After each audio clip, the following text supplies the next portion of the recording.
नमस्ते, मैं हूं याज्ञवल्क और साथ में शख्सियत जो हैं उन्हें पहचान की कोई ज़रूरत नहीं है। सियासत में मुकम्मल सिग्नेचर शॉट है। नाम है भूपेश बघेल। अजात शत्रु बिल्कुल नहीं कहूँगा, मुकम्मल शत्रु हैं और ठोक के शत्रु बनाते हैं, मगर सियासत जोरदार है। सर नमस्कार। क्या चल रहा है सर आजकल आपकी अपनी पॉलिटिक्स में? मेरे पॉलिटिक्स है, जो कांग्रेस की पॉलिटिक्स है मेरी पॉलिटिक्स है। कांग्रेस का हिस्सा हूँ, इसलिए जो कांग्रेस कर रही है अभी संगठन सृजन का काम चल रहा है, उसी में लगे हुए हैं। लेकिन आपसे जब भी इसके पहले भी मैंने प्रश्न किए हैं, आपने हमेशा कहा कि मैं तो कांग्रेस का हूँ। ऐसा क्यों होता है कि आप जब कुछ करते हैं, जब कुछ कहते हैं, तो हलचल कांग्रेस के भीतर ज़्यादा होती है? विपक्षी दलों में तो होती है, पर कांग्रेस के भीतर ज़्यादा होती है। ये प्रतिस्पर्धा है या राजनीतिक प्रतिद्वंदिता है या आपके गुप्त शत्रु हैं, क्या है? देखिए, जब मैं कुछ बोलता हूँ या कोई काम करता हूँ तो सामने प्रतिक्रिया होती है, वो दिखाई देता है और मुझे भी वही दिखाई देता है। लेकिन मेरे अगल बगल में प्रतिक्रिया होती है, वो केवल पत्रकारों को दिखाई देती है, मुझे दिखाई नहीं देता, क्योंकि मेरे सामने वो बातें होती नहीं। मेरे सामने कोई बात करता है, ये आप परवाह नहीं करते? नहीं, ऐसी नहीं। परवाह सब भी करता हूँ, मैं पूरा सम्मान करता हूँ। यदि मैं कार्यकर्ताओं को सम्मान नहीं करता तो साथ लेके नहीं चलता तो आज इस जगह में नहीं पहुँचता। बहुत सारे पद में लोग रहे हैं, अब पद से हटने के बाद भी यदि उसके वो अपने वजूद बचा कर रखा है, यदि वजूद बची हुई है, तो कितने लोग हैं जो उसके पद से हटने के बाद भी वही मान सम्मान कितने लोगों को मिल पाता है? यदि उन लोगों को साथ नहीं होता, मैं जब पद में रहा तब ना रहा तब, यदि उनके साथ नहीं होता तो आज मुझे वो सम्मान नहीं मिलता है। बहुत सारे लोग पद में रहते हैं, विधायक बनते हैं, मंत्री बनते हैं, सांसद बनते हैं, हटने के बाद उसको कौन पूछता है? कितने लोग हैं जो वो शब्द याद नहीं आ रहे, कहूँगी कि और उनका नहीं वजूद बचा रहता है। वो ये सही शब्द नहीं है, समसामयिक बना रहता है, प्रसंग में रहता है, केंद्र में रहता है, प्रसंग में। अच्छा, एक दिलचस्प वाक़या अभी हालिया दिनों हुआ। आप गए उसी संगठन सृजन के जिलाध्यक्षों के प्रशिक्षण में, आपने उद्बोधन दिया, आपने बताया कि क्या करना चाहिए और कैसे करना चाहिए। आपने अपने प्रदेश अध्यक्ष के कार्यकाल का जिक्र किया। वो जो भी आपने कहा वो आया मीडिया में। उसके बाद बीजेपी ने बड़ी चिंता जताई कि आप तो उद्वेलन और विद्वेलन कर रहे हैं जी, उद्वेलित कर रहे हैं आप, मतलब आप उद्वेलित भाव जगा रहे हैं उन लोगों में कि ऐसा कर दो, वैसा कर दो। सकारात्मक भाव नहीं है आपका, ये बीजेपी कहती है, और संदर्भ वही आपका भाषण। आप मानते हैं क्या कि आप उद्वेलित कर रहे हैं? नहीं, जनता के हक की लड़ाई लड़ने के लिए यदि मैं प्रेरित कर रहा हूँ तो इसमें गलत क्या है? यदि आज किसानों को खाद बीज नहीं मिल रहा है, यदि घरेलू उपभोक्ताओं को बिजली नहीं मिल रहा है, यदि महिलाओं को गैस सिलेंडर उपलब्ध नहीं हो रहे हैं, यदि उसके मामले में मैं आंदोलन करने के लिए प्रेरित करूं अपने जिलाध्यक्ष को, तो इसमें गलत क्या है? इसको बीजेपी इस रूप में क्यों देखती है कि एक भूपेश ही नहीं संभल रहा, बाकी कई भूपेश पैदा कर रहे हैं, बना रहे हैं, गढ़ रहे हैं? क्या ये है? यहाँ कोई, भाई मैं इसी पार्टी को उपज हूँ, तो मेरे से समान तो बहुत सारे होंगे, सवाल ही नहीं उठता। तो विचारधारा तो वही है, सवाल जगाने का है। अच्छा, जो बातें आप कहते हैं, जो शब्द हैं आपके, तो उसको लेके मुझ जैसे कई लोग इस बात के कायल हैं कि प्रेजेंट ऑफ माइंड गजब का है, प्रत्युत्पन्नमति गजब की है, आपका सटायर बहुत गजब का होता है। लेकिन आप जब आक्रामक होकर बोलते हैं तो वो शब्द नपे तुले सोचे समझे होते हैं या आप फ्लो में बोल देते हैं? देखिए, कोई भी शब्द जो है बिना विचार के नहीं आते। आपके चिंतन में, आपके मनन में, आपके अतीत में सब चीज़ें घटित होती रहती है, तभी वो सामने आएगा। और प्रकृति में सब कुछ है। आप किसी किसी को छोटा रिचार्ज बोल देते हो, छोटा पैकेट बोल देते हो, कभी कुछ बोल देते हो। वो सटायर है या सोचा समझा है? उसके पीछे कोई संदर्भ है, प्रसंग है, निश्चित बात है, इसलिए आप बोलते हैं छोटा पैकेट या छोटा रिचार्ज जो भी। तो उसको पर्सनालिटी उस प्रकार से है, इस प्रकार से बोला जाता है, तभी चिपकता है। लगता क्यों है? यदि वो उसके व्यक्तित्व से वो मैच नहीं होता, वो शब्द चिपकता नहीं उससे। एक उत्सुकता है कई लोगों की, इसलिए प्रश्न कर लेता हूँ। आपकी पृष्ठभूमि कृषि है, आप खेती से बहुत मोहब्बत भी करते हैं, आपके सोशल प्रोफाइल बताता है। अच्छी भली खेती और अच्छा सब कुछ था, ये राजनीति में कहाँ चले आए आप? क्या किस्सा, क्या मतलब वो पहला क्लिक क्या था जब लगा कि गुरु ये काम करना चाहिए, मज़ेदार है? वो तो जब स्कूल में अपन थे तब से दिमाग में, जब मैं गांव से शहर में आता था, यहाँ पक्की सड़कें, यहाँ नाइट में स्ट्रीट लाइट, यहाँ के स्कूलों में सारे टीचर्स, यहाँ के स्कूल में सारे मतलब प्रयोगशाला की सारी सामग्री उपलब्ध है। जब वहीं गांव में जाते हैं तो हमको कीचड़ में चलना होता था, वहाँ स्ट्रीट लाइट होती नहीं थी, अंधेरे में चलते थे। फिर आप देख लीजिए स्कूल में टीचर ही नहीं है, आर्ट के टीचर है वो साइंस पढ़ा रहे हैं, प्रयोगशाला में एपरेटस नहीं है। तब लगता था कि नहीं यार, इसमें जिस दिन मुझे मौका मिलेगा मैं ठीक करूँगा इसको। कोई किस्सा बता रहा था कि 26 जनवरी और 15 अगस्त तो कोई आता था विधायक, आप बोले कि घंटों बैठा के रखते हैं, बनूंगा मैं भी, ऐसा भी कुछ हुआ था क्या? बिल्कुल सही बात है कि हमारे यहाँ मतलब जिस समय हम लोग हाई स्कूल में पहुँचे तो हमारे बहुत वरिष्ठ नेता, बड़े सम्मानित केजूराम वर्मा जी 3 बार MLA रहे, उसके पहले उदयराम जी रहे पाटन में। दोनों गांव पास पास है। मटंग में उदयराम जी जो जिला कांग्रेस कमेटी के अध्यक्ष थे, फ्रीडम फाइटर थे और 3 बार के MLA थे, उसको परास्त करके केजूराम जी आए और जो कानाडी में रहते थे, वो 2 किलोमीटर के अंतराल में, और उसी रेडियस में घूमूँ मेरा गाँव है वो 5 किलोमीटर में बेलौती। मर्रा हमारा स्कूल, और ये हमारे बुज़ुर्गों के मेहनत से, उसके श्रमदान से, उसके पैसे से वो स्कूल बना था आज़ादी के आसपास। तो वहाँ हॉस्टल था, भिलाई जैसी जगह में हॉस्टल नहीं रहता, लेकिन मर्रा स्कूल में हॉस्टल संचालित होते थे, यहाँ के लोग वहाँ जाते थे भिलाई से। तो बड़ा प्रसिद्ध स्कूल था। लेकिन बाद में शिक्षकों की कमी, गवर्नमेंट स्कूल बना, फिर शिक्षकों की कमी हुई, और उसी दौर में केजूराम जी 15 अगस्त 26 जनवरी को बराबर मुख्य अतिथि बन के आते थे। हम लोग धूप में बैठे रहते थे। उनका जो लेक्चर था, उनकी उपलब्धियाँ बहुत थी और वो सब उपलब्धियों को गिनाते थे। बाल मन था तो वो सब चीज़ हम लोग कोई मतलब उसको हमको क्या कर लेना है, इतने बता रहा है उसको क्या मतलब हमको। हमारा तो ये रहता था 15 अगस्त हुए, 26 जनवरी की बढ़िया झंडा उत्तोलन हुआ, राष्ट्रगीत राष्ट्रगान गाए, है ना, कुछ इनाम बांटे, खेल कूद हुआ उसके इनाम बांटे, कुछ आज़ादी के दीवानों के बारे में कुछ भाषण हो जाए और उसके बाद प्रसाद वितरण हो और चले जाए। लेकिन जो मुख्य अतिथि उनका भाषण करिए 1 घंटा 1.5 घंटा का भाषण रहता था। हम लोग धूप में बैठे बैठे परेशान हो जाते थे, कभी कभी बारिश भी हो जाती थी। तो मैं सोचता था जब मैं बनूंगा तो 1 घंटे का भाषण तो नहीं दूंगा। मज़ेदार बात यह है कि उनके जो सबसे छोटा लड़का है केजूराम जी की, चितरंजन वर्मा, वो मेरा दोस्त था, मेरा क्लासमेट था, और उसी के सामने उसकी आलोचना करते थे। वो भी मज़ा लेता था, सर बाबू बहुत लंबा भाषण देते हैं। आप अभी हालिया दिनों बैकुंठपुर गए, उस पर बाद में आ जाता हूँ। एक चीज़ मुझे समझनी है, क्षत्रपों की पार्टी है कांग्रेस, आप इसको चाहे जिस भाव से लें, जिस शब्दों में ले लें, हम इसे कहते हैं क्षत्रपों की पार्टी है। हर व्यक्ति का अपना एक कार्यक्षेत्र है, वो उस कार्यक्षेत्र में प्रभावी रहता है, और एक अजीब सा संयोजन है आप लोगों के बीच में कि एक दूसरे के क्षेत्र में नहीं जाते, बचते हैं। हालांकि हालिया दिनों मैंने देखा कि सिंहदेव भिलाई गए, आप सरगुजा गए, और फिर मैंने ये देखा कि सिंहदेव कई क्षेत्रों में घूम रहे हैं।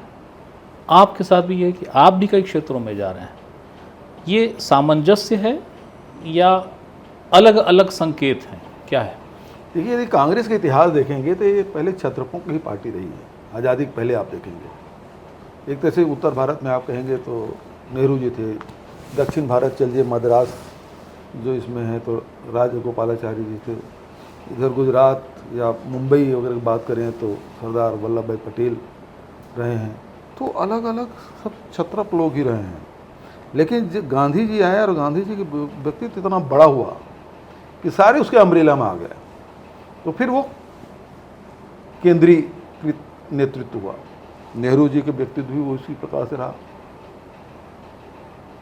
तो बताने का मतलब ये है, कभी कांग्रेस क्षत्रपों की पार्टी हो जाती है और कभी जब व्यक्तित्व बहुत बड़ा हो जाता है तो फिर चाहे वो इंदिरा जी के समय हो, चाहे राजीव जी के समय आप देखेंगे या सोनिया जी के समय देखेंगे, तो जब कांग्रेस कमज़ोर होती है तो क्षत्रप उद्भूत हो जाते हैं, बड़े हो जाते हैं, उसका महत्व बढ़ जाता है।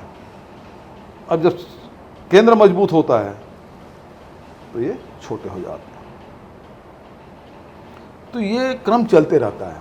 जहाँ तक आप छत्तीसगढ़ की बात कहें, मुझे बिल्कुल इस प्रकार से धड़ेबाजी में और क्षेत्रीयता वाले मामले में मेरा यकीन कभी नहीं रहा। और मैं कोई आता है तो मैं बुरा भी नहीं मानता।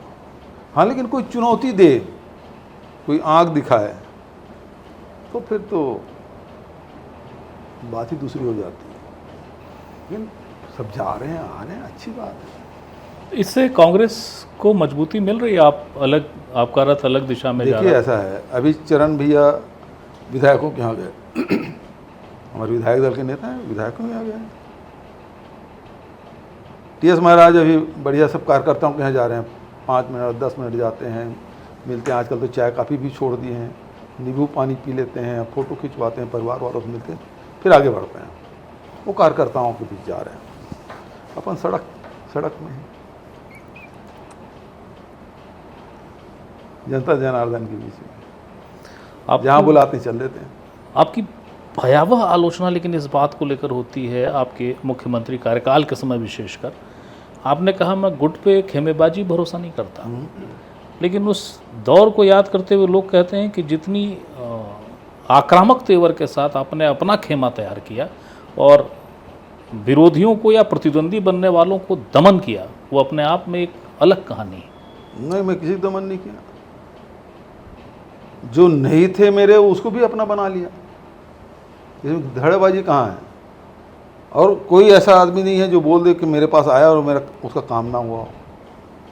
अच्छा, आया कोई भी हो, सबका काम। जो विरोधी है वो भी कहेंगे। ये तो कांग्रेस की बात है, कांग्रेस में कभी अपना विरोधी नहीं मानता। भाजपा वाले भी मेरे शिकायत नहीं कर सकते कि मैं गया हूँ भूपेश के पास और मेरा काम ना हो। राहुल गांधी जी ने एक दृष्टांत दिया, उसको 2-3 जगह बोले, वो यहीं संगठन सृजन में भी बोला उन्होंने, कि कर्नाटक का उदाहरण दिया। वो बता रहे थे आला कमान के प्रति, आदेशों के प्रति निष्ठा, सम्मान, अनुशासन की बातें करते हुए बहुत बढ़िया बात। उन्होंने कहा कि कर्नाटक का दृष्टांत दिया, बोले देखिए 2.5 साल की बात थी, सिद्धारामैया मान गए, उन्होंने कोई प्रतिरोध नहीं किया।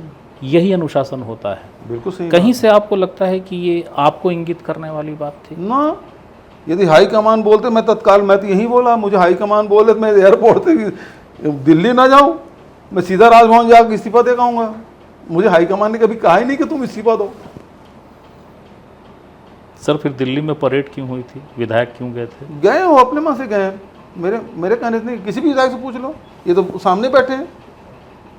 मैंने कहा टाइम लो और उसके बाद जाओ, बिना टाइम ले मत जाओ और मेरे कहने से मत जाओ।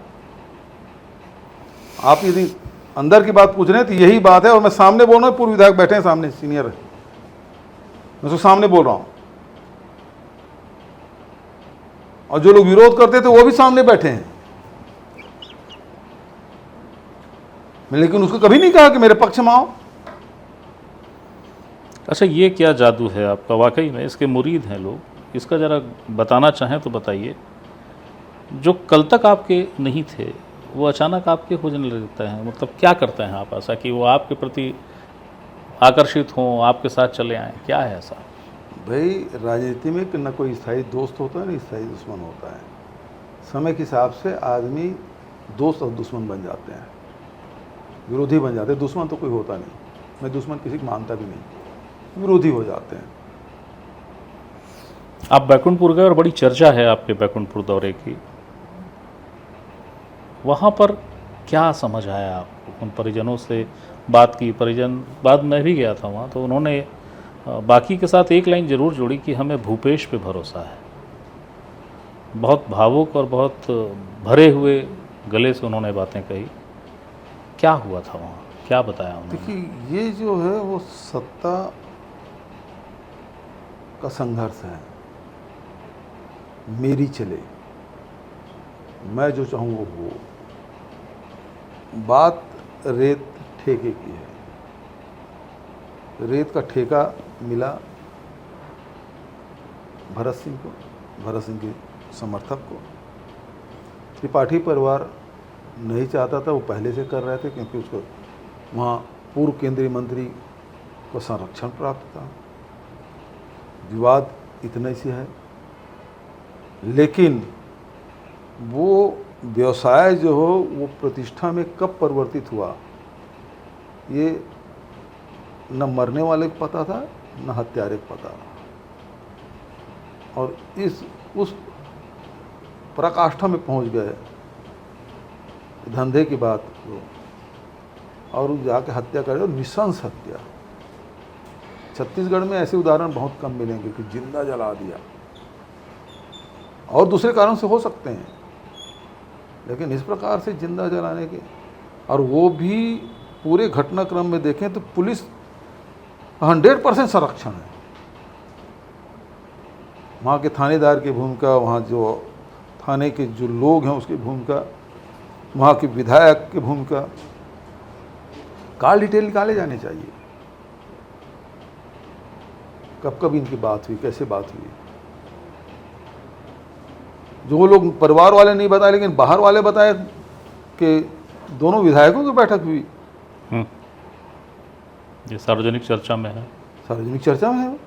तो इसकी जांच कौन करेगा कि दोनों विधायक बिठाए थे, दोनों को समझौता कराने की कोशिश हुई, और उसके बाद भी जब हत्या हुई उस समय भी उसको ये बताया गया कि समझौता कराना है, बातचीत करनी है, इसलिए लाया गया। और उसी दौरान इसकी गाड़ी की चेक भी करते हैं कि कोई हथियार तो नहीं है, और दूसरी तरफ के पूरा खुला छूट भरे हुए टिप्पर से जाके एक्सीडेंट कर देते हैं। यदि पुलिस वाले नहीं चाहते तो एक पक्ष को भी यदि थाने में बिठा कर रख लेते तो इतनी बड़ी घटना नहीं घटती। यूं भूमिका सत्ता के भी है, सत्ता में बैठे हुए लोगों की भूमिका, पुलिस प्रशासन की भी है, उसके बाद की भी घटना आप देखेंगे कि बिना के जांच के, बिना, जिस प्रकार से अभी चल रहा है ना, अयोध्या में गिरफ्तार किए सीधा जेल भेज दिए, इसमें भी वही हुआ। मतलब ये पैटर्न हो गया भारतीय जनता पार्टी सरकार के। यदि उसके आदमी हैं तो आप रिमांड में नहीं लेंगे, उसे पूछताछ नहीं करेंगे, सीधा जेल भेज देंगे। परिवार सीबीआई जांच की मांग कर रहा है, बहुत गुहार लगा रहा है। उस परिवार में लल्ला की ही अपनी पृष्ठभूमि बीजेपी से जुड़ी हुई है, और दिलचस्प है कि मैंने कहा ना, भरोसा भूपेश पे है उनको। राज्य सरकार क्यों नहीं सीबीआई जांच करा देती, क्या लगता है? कराना चाहिए उनको। छोटा रिचार्ज चुप क्यों बैठे हैं? वो सामने आना चाहिए, बोलना चाहिए। जैसे अयोध्या मामले में पूरे देश के भाजपा, संघ, बजरंग दल, विश्व हिंदू परिषद सबकी बोलती बंद है। इस मामले में यहाँ बोलती बंद है। जो छोटे छोटे बातें बढ़ चढ़ के बोलते हैं, इस मामले में चुप क्यों है? इतना सन्नाटा क्यों है? विधानसभा में इस मसले को लेकर कोई रणनीति है आप? निश्चित रूप से ये मामला बहुत बड़ा मामला है, क्योंकि यदि इस मामले में यदि चर्चा न कराएं, रोक की व्यवस्था न करें, तो पता नहीं कितनी घटनाएं घट जाएगी। कोई अकेले रेत खदान थोड़ी है, हर जिले में रेत खदान है।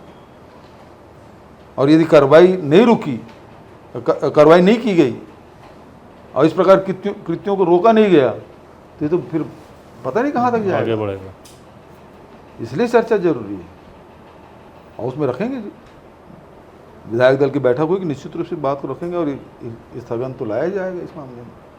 हालांकि स्थगन के मुद्दे बहुत सारे हैं अभी, क्योंकि पावर सत्र है, खेती किसानी से जुड़ा हुआ मामला है, बच्चों की पढ़ाई लिखाई से जुड़ा हुआ मामला है, ये मौसम जो रूठा हुआ है, आज 29 तारीख हो गया, बादल आ रहे हैं जा रहे हैं, बरस कहीं नहीं रहा है।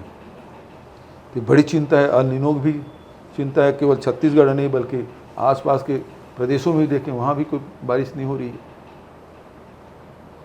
तो क्या ये जो मौसम की जो मार पड़ा है वो पूरे देश को तो पूरे देश के बड़े भाग को तो नहीं प्रभावित करेगा।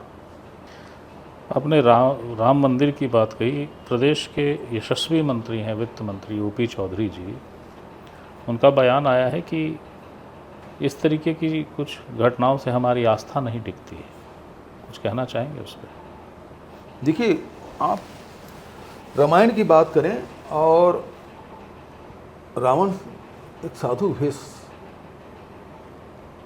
लेके माता सीता का हरण करते हैं, लेकिन रावण आज भी जलाया जा रहा है। क्यों?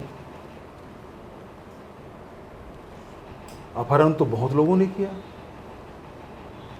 कोई सहमति से किया, कोई असहमति से किया, लेकिन हरण तो बहुत। आप इतिहास आप देखें, राजा, चाहे पौराणिक कथाओं में देख लें, चाहे इतिहास में देख लें, इस प्रकार से राजकुमारियों का अपहरण तो बहुत हुए हैं। उनके पुतले नहीं जलाए जाते, रावण के पुतला जलाया जाता। रावण तो प्रकांड विद्वान था, फिर भी जलाया जा रहा है।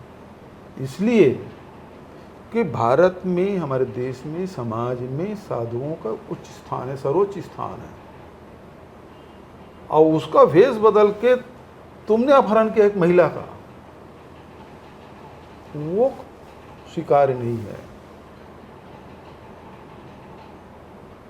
और इस कारण से रावण आज भी जलाए जा रहे हैं, हर साल जलाए जाते हैं, बल्कि अब ज़्यादा संख्या में जलाए जा रहे हैं पहले की अपेक्षा, क्योंकि उस विश्वास को तुमने तार तार किया। बहुत सारे राजा लोग बहुत अपहरण किए, उनका तो कुछ नहीं होता। उसी प्रकार से चढ़ावा, मतलब आप श्रद्धापूर्वक चढ़ावा करते हैं। गरीब आदमी जाता है, रुपया पर चढ़ा देता है, 2 रुपये चढ़ा देता है, 5 रुपये चढ़ा देता है, उसकी वही क्षमता है, और वो श्रद्धापूर्वक चढ़ाते हैं। कोई बड़े संपन्न व्यक्ति हैं, कोई किसी की मान्यता रहती है तो वो और कुछ चढ़ाते हैं, उसमें तुमने डाका डाला, विश्वास को खंडित किया। जो करोड़ों करोड़ लोग गए और वहाँ दान दिए, कोई नहीं गए तो दान भिजवा भी दिए, ऐसे करोड़ों लोग हैं, और उसके विश्वास को आपने तोड़ा है। तो ये साधारण बात नहीं है ओपी चौधरी जी, जो आप कहते हैं कि हमारी आस्था मोम नहीं है जो एक घटने से पिघल जाएगी। रावण ने एक ही बार अपहरण किया, लेकिन आज भी जलाए जा रहे हैं। तुमने आस्था को तोड़ा है। आरएसएस और उसके समर्थक लोग, गांधी के जो हत्या पे जो कलंक लगा है ना गोडसे के कारण से, वो आज तक नहीं धुल पाया। ये दूसरा है। नितिन नवीन जी ने ये कहा है कि आप कह रहे हैं ये कलंक नहीं धुल पाया, लेकिन वो तो कहते हैं कि अगर कोई भ्रष्टाचार का पर्याय परिवार है, गांधी परिवार है, एक ही परिवार है, गांधी परिवार। नितिन नवीन को इतिहास नहीं मालूम। उस परिवार ने अपनी सारी संपत्ति दान कर दी, आनंद भवन तक दे दिया, और उसके बाद बचा खुचा और संपत्ति वो इंदिरा जी ने दान दे दिया। आज उस परिवार के पास अपना कोई मकान नहीं है रहने का, जिसने करोड़ों अरबों रुपया दान दिया उस समय। आप उस पर लाछन लगा रहे हैं। उस परिवार ने, सोनिया जी के उदाहरण यदि दें तो 2-2 बार प्रधानमंत्री का पद ठुकरा दिया, और आपके हमारे प्रधानमंत्री ये भी हैं। मैं नितिन नवीन के प्रधानमंत्री नहीं कहूँगा, हम देश का प्रधानमंत्री, हमारे भी प्रधानमंत्री हैं। लेकिन कुर्सी में बने रहने के लिए क्या क्या नहीं कर रहे हैं वो। ट्रंप गरिया रहे हैं 75 बार, अपमानित कर रहे हैं, फिर भी बोलती बंद। देश को महंगाई से जूझना पड़ रहा है, लेकिन अपने मित्रों से, जो पारंपरिक मित्र हैं, रूस है, ईरान है, उससे आप न तेल खरीद रहे हैं न गैस खरीद रहे हैं, अब महंगाई में झोंक दिए। आप कुर्सी बचाने के लिए संविधान को तार तार कर डाले। यहां जो उनके समर्थक दल थे, जो उनके साथ थे, उनको भी तोड़ डाला आपने। ताजा ममता बनर्जी देख लीजिए, कभी अटल बिहारी वाजपेयी के मंत्रिमंडल में, अभी महाराष्ट्र में देख लीजिए, शिवसेना को देख लीजिए, एनसीपी को देख लीजिए, इसके क्या हालत बना दिया आपने। नितिन नवीन जिस प्रदेश से आते हैं, नीतीश बाबू के,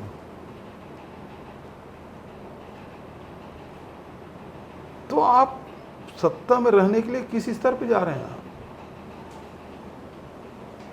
कोई नैतिकता नहीं है आपके पास, कोई शिष्टाचार भी नहीं बचा है, आंख का शर्म भी नहीं है आपके पास। वो हमको सीख देंगे जी। अरे नितिन नवीन जी, आप किस प्रकार से बने हैं। कोई चुनाव हुआ है, चुनाव होता तो जमानत जब्त हो जाती उसकी। हमारी पार्टी में चुनाव हुआ, शशि थरूर लड़े, मल्लिकार्जुन खड़गे जी लड़े और लड़के जीते। ये किससे लड़े हैं भाई। यदि ओपन हो जाए भारतीय जनता पार्टी में चुनाव हो, इसकी जमानत ना बचे, जिस बिहार से आ रहे हैं वहीं पिछड़ जाते हो, और उस मुंह से बात कर रहे हैं। अरे बात करना है तभी जो चढ़ावों में चोरी हुई, डकैती हुई, जमीन में जो गड़बड़ी हुई, अयोध्या को पूरा लूट डाला। इतिहास में बहुत सारे मंदिर, मस्जिद, पूजा स्थल लूटने की चर्चा होती है, लेकिन सबसे ज़्यादा किसकी चर्चा होती है। सोमनाथ लूटने। बहुत सारे मंदिर, हमारे पूजा घर सब लूटे गए हैं अनेक जगह, लेकिन सबसे ज़्यादा चर्चा होती है वो सोमनाथ लूटने की। लेकिन अब जो इतिहास में दर्ज हुआ है वो अयोध्या लूटने की। अयोध्या लूटा, और किसने लूटा। वो तो मोहम्मद गजनवी आक्रांता है। यहाँ तो जिसको सरकार ने, प्रधानमंत्री मोदी ने नियुक्त किया, चंपत राय, वो चपत लगा गए। उसके बारे में बोलो एक बार। नितिन बाबू, पेंट गीली हो जाएगी, आप शब्द नहीं निकलेंगे मुंह से। आप गांधी परिवार पे उंगली उठा रहे हैं, और उस समय इस समय कोई बात है, कोई ऐसा कोई प्रकरण है जिसके बारे में वो चर्चा कर रहे हैं। चर्चा तो अभी अयोध्या की है, चढ़ावा लूटने की है, कितने बार लूटा गया इसके बारे में है, FIR SIT किस प्रकार से गठन हुआ उसके बारे में है, गिरफ्तारी के बारे में चर्चा है, राशि के बारे में चर्चा है कितनी है, उसके बारे में चर्चा करो। प्रदेश में कांग्रेस की वापसी कितनी सरल या कितनी कठिन लगती है आपको सत्ता में। फेयर चुनाव हो तो भारतीय जनता पार्टी एक उसके सदस्य इतने जीत के आएंगे कि इनोवा में बैठ के जा सकते हैं। आज की स्थिति में ये है, इनोवा में बैठने के लायक है इनकी स्थिति। लेकिन जिस प्रकार से जो इनके गठबंधन है, ज्ञानेश कुमार के, शाह के, मोदी के, उसमें कुछ भी हो सकता है। कहीं कोई एंटी कमीशन नहीं होता, ना असम में, न बिहार में, न हरियाणा में, न ही महाराष्ट्र में, और 90% स्ट्राइक रेट। इंदिरा जी के शहादत के बाद भी जो चुनाव हुए उसमें 90% स्ट्राइक रेट नहीं था लोकसभा का। और यहाँ इनकी सभाओं में कोई भीड़ नहीं आती, फिर भी 90% स्ट्राइक रेट। तो ये जो उनके पास मैकेनिज्म जो डेवलप किए हैं, उसके बाद तो कुछ भी असंभव नहीं। अच्छा, एक आखिरी सवाल है मेरा। ईडी ये कहती है कि 580 करोड़ तो आपको महादेव सट्टा में ही मिल गया। इसके अलावा कई किस्म के घोटाले हुए, आबकारी घोटाला हुआ उसमें आपका शेयर था, जो डीएमएफ घोटाला हुआ उसमें आपका संरक्षण था, यानी जितने आपके कार्यकाल में जिसको ईडी कहती है बड़े घोटाले हैं उन सब में आपका संरक्षण था, शेयर था। तो सर अगर उस सारी राशि को मैं जोड़ दूं जो आपके नाम का चढ़ावा चढ़ा हुआ है, क्या आप बता सकेंगे वो पैसा कहाँ है?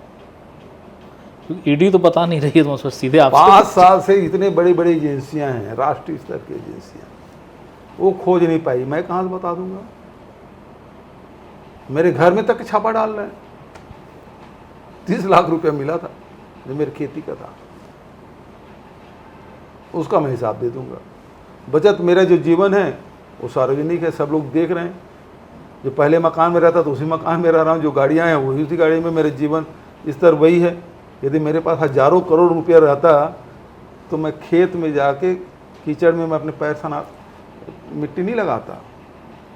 आज भी मेहनत करता हूँ, मेरे पूरा परिवार मेहनत करता, नौकरी करते हैं मेरे बच्चे। तो जिसके पास हजारों करोड़ रुपया रहे उसको नौकरी करने की क्या जरूरत है? और दूसरी बात है, ईडी को कहना चाहूँगा, आपका काम ही है कि जो मनी लॉन्ड्रिंग हुआ उसकी जांच करें। एफआईआर आपको चाहिए? एफआईआर हुआ है अफीम की खेती इसी छत्तीसगढ़ में। ईडी को हो क्या गया है? आपको ऐसे ही ड्रग के पैसे जो है ट्रांजैक्शन होते हैं उसी की जांच तो करना है। छत्तीसगढ़ में 5-5 जगह हुआ है, आप उसमें कार्रवाई क्यों नहीं करते हैं? क्यों? तो भारतीय जनता पार्टी जुड़ा हुआ है। मनी लॉन्ड्रिंग हुआ है अयोध्या में, पैसा वहाँ से गया है, लूट का पैसा कहाँ कहाँ गया है? ईडी क्यों नहीं जांच नहीं कर रही है? जांच करना चाहिए ना।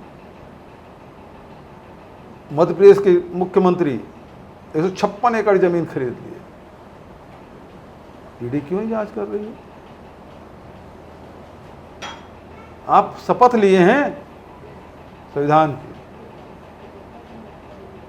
लेकिन ईडी का अधिकारी उसको कहना चाहूंगा सबका हिसाब होगा।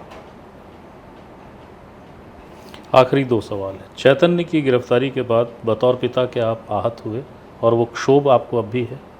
गुस्से में हैं आप? नहीं, मुझे कोई क्षोभ नहीं है। मन में पीड़त तब हुई थी जब ये लोग पानी में कीड़े मिले हुए पानी पिलाना शुरू कर दिया, तब बड़ा दुख हुआ था।